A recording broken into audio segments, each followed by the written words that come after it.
He didn't want to remember, but couldn't forget, was missing, was probably in hell right now, suffering at the hands of a Razorback.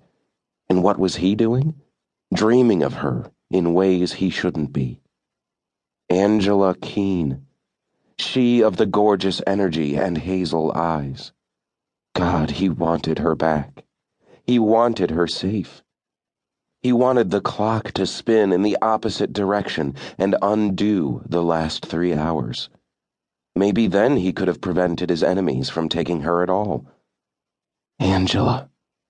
Her name whispered through his mind. A shiver rolled through him, rattling the spikes along his spine as he pictured her face. With a violent swipe, he tried to erase it like their resident computer genius deleted info from computer hard drives. But memory was a tricky thing, hard to control, impossible to ignore. And as the power of recall got busy planting images inside his head, Rikar accepted the truth.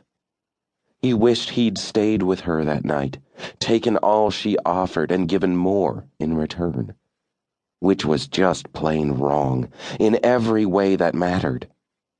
Wind rushed in from the tunnel mouth, kicking up dust and the smell of damp earth. A second later, green scales flashed in his periphery. Rikar shifted, moving from dragon to human, getting out of Venom's way as the big male sat down.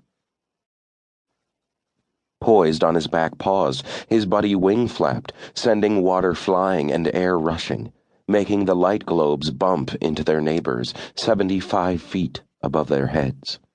Rikar conjured his clothes. Leather settled against his skin, feeling like home as he stomped his foot into his boot and headed for the entrance into the lair. He glanced over his shoulder at his friend. "You coming?" "Hell yeah." Scales undulating over thick muscle, Venom indulged in another total body shake. Man, with a move like that, the male looked more like a dog than a dragon. "No way I'm missing the show." Show. Right. More like a beatdown with death as the endgame. Under normal circumstances, it would have bothered him that Venom knew what he was thinking. Not tonight. Rikar didn't give a shit. Transparency was the least of his problems. A female was involved. So, yeah, the Razorback would hurt until he gave up the goods. End of story. Upon approach, the cave wall rippled. As the magical doorway glimmered in the low light, Rikar breathed deep, preparing for the electrostatic jolt, then stepped through what had been solid rock moments before. The hair on the nape of his neck rose, reacting to the spell that surrounded Black Diamond and hid their lair from outsiders, human and dragonkind alike. His boots connected with smooth concrete on the other side of the portal. Thank Christ. The inside of the lair smelled a whole lot better than the cave, like pine floor cleaner, fresh air, and home. He closed his eyes, taking a moment to center himself. A second was all he needed. As the aftershocks of the magical doorway faded, he strode up the slight incline of the double-wide corridor, following the round lights embedded in the concrete floor. The only source of illumination, the runway, took him past the medical clinic. He glanced through the sliding glass doors as he passed, looking for his commander. Empty. Not a soul in sight. Nothing but an examination table, state-of-the-art equipment, and a shitload of silence. Rikar shook his head. It made sense. No matter the scrapes and bruises, B was no doubt with his female, holding her, soothing her, making love to her.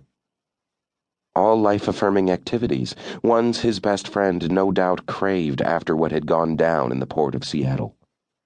A strange sensation settled in the center of Rikar's chest. His heart hurt as it sank deep and poked around, stirring up all kinds of debris. Rikar frowned. What the hell was that? Jealousy? Nah, couldn't be. He was happy for his friend, really. A male of worth like Bastion deserved the best. And missed? Man, she was exactly what his commander needed. Still, the awful feeling pressed in, twisting him up tight. He upped his pace.